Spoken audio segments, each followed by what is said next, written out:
The Lord is my shepherd, I shall not want. He maketh me to lie down in green pastures. He leadeth me beside the Dust thou still art, waters.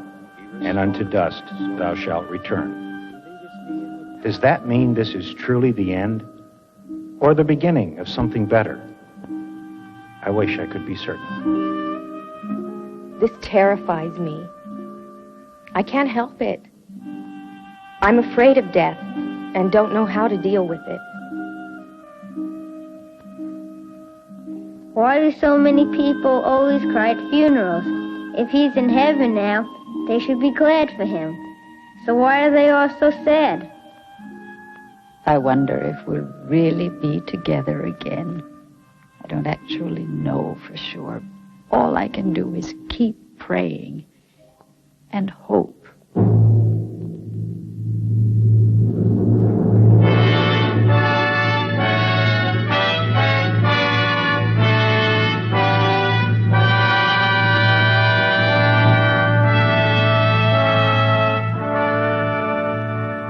Hello, friends.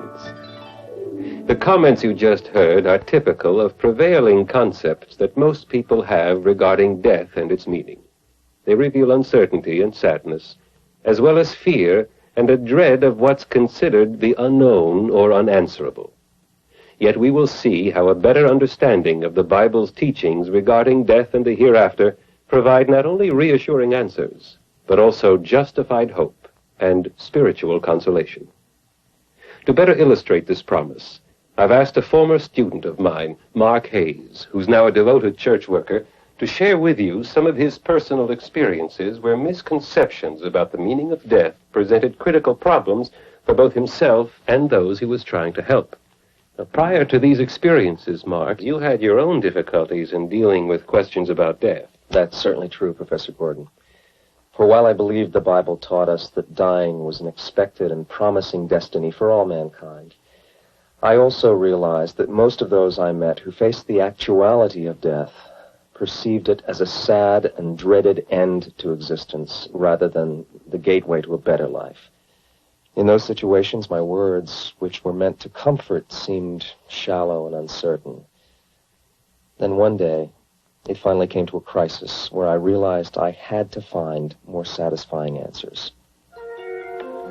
I remember it was early spring, and leaving my home that morning, I had an uneasy feeling about the day ahead.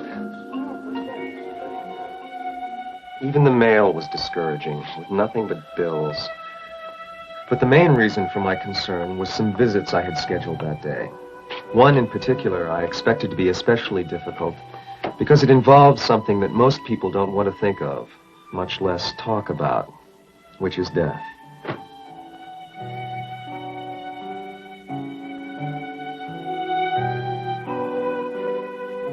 The visit was to be with Maria Perez, age 33, happily married with a young son, until 4 months ago when both her husband and child were killed in a tragic auto accident. Ever since then, an overwhelming grief had caused her to become a virtual recluse, which greatly concerned her friends, and they asked for our help.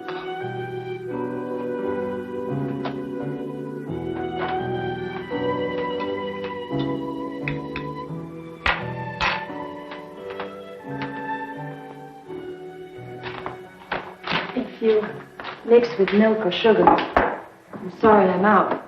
I haven't done much shopping lately. Black will be just fine. I guess I haven't done much of anything else lately either. Except try to stop thinking or remembering. Is that why you removed your family's pictures from the wall? What good are pictures? Except as reminders that I'll never see them again. No, never say never. That's for God to decide. I stopped believing in him, too. You mustn't.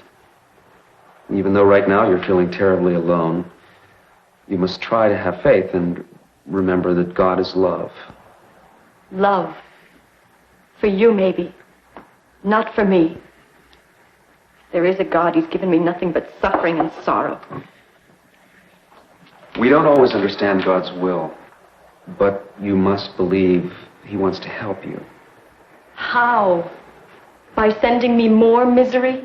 I can't answer for all God's purposes, Mrs. Perez, but I do know that if we ask for his help, he listens.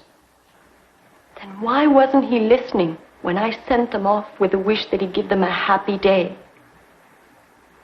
And why wasn't he listening when those broken brakes on that truck screeched along the highway before it destroyed my family and me? If he were really listening, he could have stopped it. Sometimes the ways of God seem puzzling to all of us because we don't always comprehend his overall plan for us, which might include suffering at times. In fact, the Bible tells of many instances where God tested people's ability to overcome misfortune. Do you read the Bible? No. At least not lately. It's in the drawer with the pictures. Do you remember the story of Job? I told you, I've tried to stop remembering. Well, Job was a very good and prosperous man who believed firmly in God. Yet God allowed all his wealth to be taken from him and caused his body to know terrible pain and suffering. Yet through it all, Job's faith prevailed, and eventually his belief and trust in God were rewarded. And if I die, still not believing in God, what will my reward be? More pain? In hell? I don't know. And you still call him a God of love? Yes, he is a God of love. Then tell me, Mr. Hayes, why a God of love can be so cruel? Why he brings us into this world with nothing except empty stomachs and a need to survive. And even then, when we manage, tell me why he takes it all away. Not that we had that much. Only this, our home, such as it was. And my man's hard work for little pay. But we still had each other. And our little baby, who never knew the meaning of sin. So tell me why a God of love would want to destroy that. Explain that to me, Mr. Hayes. Or else, let me forget. Please, let me forget. Let me forget. What could I have said to her? That she was wrong to feel such pain? Or that her rejection of God would bring her more punishment? No, that's not what she needed to hear. She'd had enough suffering, and I couldn't add to it. But then something was very wrong. Because surely mortal man wasn't more compassionate than the God of love.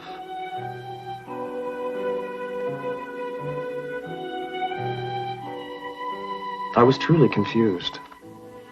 Here was someone needing guidance desperately, and I was unable to give it.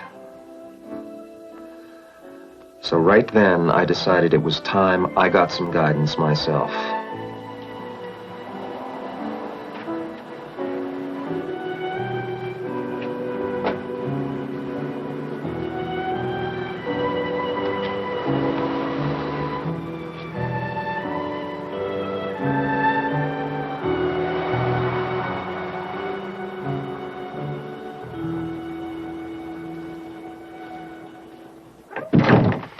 It's kind of you to see me, Professor Gordon. It's always a pleasure, Mark. Come in, sit down, make yourself comfortable. Thank you. Well, then, are you in need of a refresher course? How did you know? Well, it's usually the reason one of my former students asks for an urgent meeting. I hope I'm not imposing. Oh, not at all. I'm flattered. So, tell me, what's our subject? Death and what it means. Well, you never did pick the easy ones. So it seems. But in my work for the church, I've met with some who've had to face the problem for various tragic reasons. And in trying to console them, I've often found that the usual answers seem weak and meaningless. Now, the words are there, yet I confess I often don't believe them myself. It's as though I'm reciting something I really don't understand. Have you ever felt that way? Many times.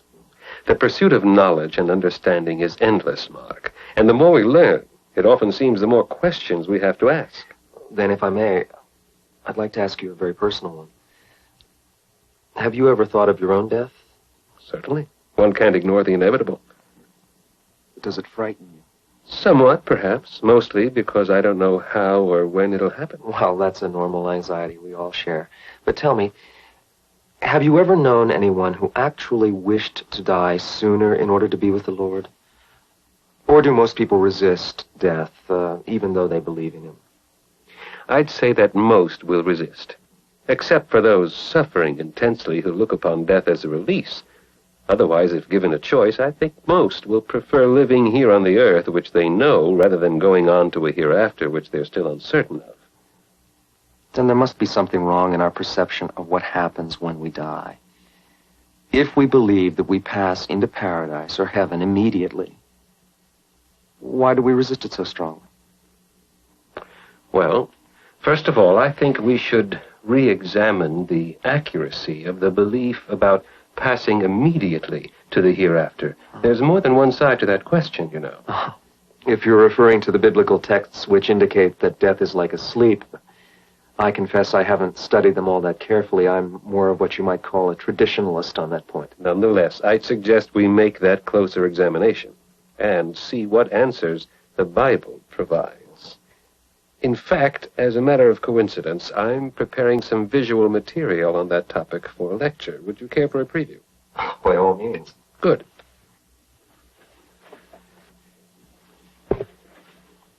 But feel free to interrupt for any questions, because as we've both been discovering, Mark, there are still many misconceptions about the meaning of death and the reasons for it, which, of course, relate back to the Garden of Eden, where the Bible tells us that when God created our first parents, they were perfect human beings, and he gave them everlasting life.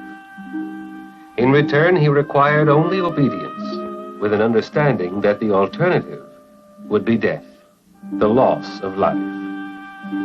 As we know, they did commit that first sin of disobedience, whereupon the promised punishment of death was imposed, and ever since, we, their descendants, which includes all mankind in history, have inherited the consequences of sin through suffering, pain, and that ultimate penance of death. However, God, in his love, provided an opportunity for the eventual restoration of man to everlasting life. That provision was embodied in his own Son, Jesus Christ, who was a perfect man, and became our Redeemer by taking Adam's place in death.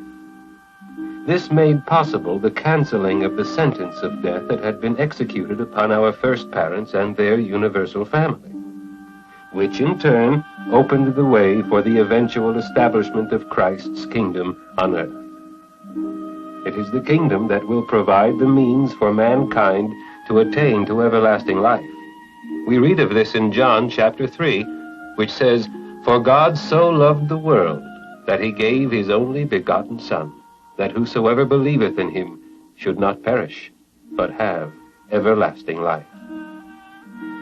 And the Apostle Paul further states, "Since by man came death, by man came also the resurrection of the dead.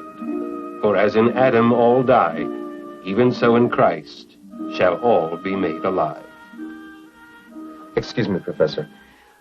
By referring to the resurrection of the dead, isn't Paul saying that they don't go to heaven when they die, but instead are asleep in death? Exactly. In fact, he goes on to describe in a general way how the eventual resurrection of the dead will take place. I know there's much in the Bible to support the view that death is like a sleep, from which there'll be an awakening. And in truth, the idea appeals to me, but I'm also concerned that there are certain other things in the Bible which seem to contradict that belief. For example, one that I've always found particularly convincing is the statement which Jesus made to the thief on the cross. Now, the thief asked to be remembered when the Lord came into his kingdom, and according to the Bible, Jesus said, "Today shalt thou be with me in paradise," which I interpret to mean that if the thief went to paradise the very day he died, he certainly didn't spend much time asleep in death. Obviously. But if that's what Jesus really meant, then the account itself must be contradictory. I don't understand. The Bible can't be contradictory. I agree. And that's why I discuss that very point later in my lecture. There. We see the complete words of Jesus' promise to the thief as they appear in our standard English translation of the Bible. You'll note that Jesus began his reply with the expression, verily, meaning, so be it. You will be remembered when I come into my kingdom, and you will be with me in paradise. However, did Jesus come into his kingdom the very day he was crucified? Not the kingdom promised in the Old Testament. It wasn't established then or now. So obviously, the thief couldn't be remembered there that same day. Only Jesus used the word paradise rather than kingdom. The original paradise was the Garden of Eden, which was lost for us through the sin of our first parents. The reestablishment of paradise, which Jesus referred to, is when his kingdom will rule the earth and restore for us here those perfect living conditions. Which means the paradise Jesus was talking about didn't exist at that time either, so the thief couldn't go there immediately after dying. That's my interpretation. But it still doesn't explain why Jesus would say to the thief, "Today shalt thou be with me in paradise." It does if we merely change the position of the comma in the statement from where it is here to there, which provides an entirely different meaning. Verily I say unto thee, today shalt thou be with me in paradise. Well, of course, that's an emphatic change, but have you the right? Well, certainly. There was no punctuation in the original manuscripts of the Bible. In fact, punctuation wasn't even invented until centuries after the Bible was written. Since then, of course, translators have used punctuation to make texts of the Bible more understandable and generally have done a good job. But in this instance, I believe that in order to accommodate their own thinking, they put the comma in the wrong place, which makes it seem that Jesus and the thief went to paradise that very day when actually paradise didn't then exist. Still, why would Jesus want to emphasize the exact day he made the promise to the thief? I would say it was because he simply wished to reassure the thief. If you recall, the inscription over the cross said, "This is the King of the Jews," which may be all that prompted the thief to ask remembrance for when Jesus came into a kingdom. Even so, under the circumstances, it must have seemed a highly unlikely possibility to the thief, since Jesus was being crucified just then. Of course, Jesus knew otherwise, and so he reassured the thief that no matter how improbable it might seem at the time, he would indeed have a kingdom, and the redeemed thief would be with him in paradise. Which again means the thief will have to be raised from the dead, and that harmonizes with the promise of resurrection. The Bible is always harmonious, Mark. It's we who must continue to study and search for its proper meaning and understanding. With that in mind, let me suggest you read this little booklet and compare its thoughts with the Bible. I think you'll find it enlightening and especially relevant to some of your current difficulties. It was titled Hope Beyond the Grave, and seemed like a small book for such a large topic.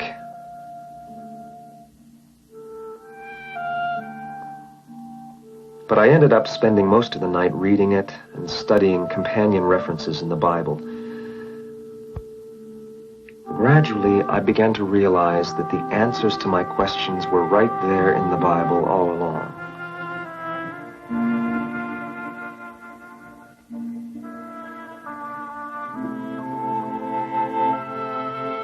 When I awoke the next morning, I had a wonderful new understanding and decided to try speaking again to Mrs. Perez.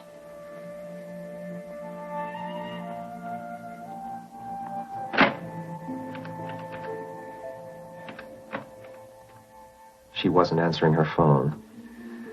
So after a few days, I decided to go by her place and see if she'd allow me to visit.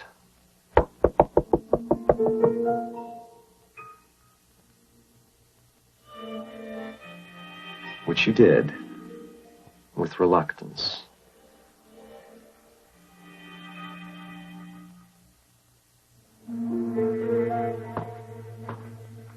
After your last visit, I didn't expect to see you again.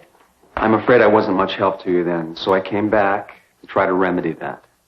I told you, the only remedy I need is to forget. You also told me to explain why a God of love allows the kind of misfortune you've had.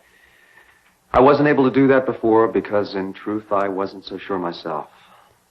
But since then, I've done a lot of Bible study, and now I believe I can help you understand. If you'll listen. I'll listen. I'll never understand. Just try. And I know you'll come to realize that God does care and that there is a purpose to all the unhappiness he's allowed, not only in your case, but for all mankind throughout history. Now, the key to understanding that can be found in the Bible writings, which tell of God's plan for mankind. They reveal that all of our continuing unhappiness began with the disobedience of our first parents in Eden, and that we, their descendants, have been experiencing the consequences of sin ever since, throughout the whole history of human misery. But our God of love has also provided for a happy ending. Like in that story you told me about Job? Exactly. And that's why Job's story was included in the Bible, because God wanted us to know, through Job's sufferings, exactly what his arrangements were for all mankind and why he allows human suffering as part of our experience in learning righteousness. Now, it's painful at times, certainly. But as you remembered, Job survived his ordeal with a greater appreciation of God's goodness, and he was rewarded with eternal blessings. Good for Job. He was strong, so he earned his rewards. But again I ask, what about those not so strong? What do we earn besides fire and hell? There's no such place, Mrs. Perez. The word appears a few times in the Bible only because the English translators believed in that kind of eternal punishment. But the word hell was their translation of the original Hebrew and Greek words Sheol and Hades, which simply referred to the condition of death as the grave, with nothing about fire and brimstone. So if there's no hell, and I'm not good enough for heaven, what will happen to me when I die? Death is like a sleep, Mrs. Perez, after which there will be an awakening. Now, this is one of the great truths of the Bible which I discovered since our last talk. I can see how it could be like a sleep, but I'm not sure what you mean about the awakening part. It's called the resurrection. And the Bible tells us it will be a time when all the unhappy experiences of a past lifetime will be forgotten and replaced by the blessings of health and everlasting life provided by the love of God. Let me read you exactly what the Bible says. God shall wipe away all tears from their eyes. There shall be no more death, neither sorrow nor crying. Neither shall there be any more pain, for the former things are passed away. Does that mean I could see my family again? Of course. Because you and they and all others who've endured the trials of human existence will be resurrected to live on this earth under an everlasting government ruled by Christ's kingdom. I know I said before that I'd never be able to understand. But these things, the way you explain them, give me something like a new kind of hope. Something to believe in. Even look forward to when I feel bad. You also said you had a Bible which you put away in a drawer. If you'd allow me, I'd like to mark a particular scripture which you can read over, as I do whenever I get discouraged. It's found in the 30th Psalm, 5th verse, which reads, "Weeping may endure for a night, but joy cometh in the morning." And that's something we should always try to remember, because Man's experiences have been, in many ways, a long, dark night of weeping. The sorrows which descended upon the human race have been bitter, and sometimes, as in your case, we wonder if God has any pity. But our God of love takes no pleasure in human sorrow and has provided for a glorious morning of joy for all of us. That's a comforting thought. Thank you, Mr. Hayes. Have I shown you my family? No, ma'am. Watching a change from despair to hope and finally belief was certainly a satisfying experience and one which I'll always cherish. As well you should. Because like we said at the start, misconceptions about the meaning of death present many problems, and it should be rewarding whenever we can help with solutions. Thank you, Mark, for sharing your experience with us. My pleasure and privilege. So we've seen how a better understanding of the Bible's teachings about death and the hereafter do indeed provide us with hope beyond the grave, which is also the title of the booklet mentioned in our story. To view the booklet online, visit www.dawnbible.com, or to receive a hard copy of the booklet by mail, send us your name and postal mailing address and ask for the booklet by name. The title of the booklet for this program is Hope Beyond the Grave. Send an email to dawnbible@aol.com. The booklet will be mailed to you free and without obligation. And now, goodbye, and may God bless you.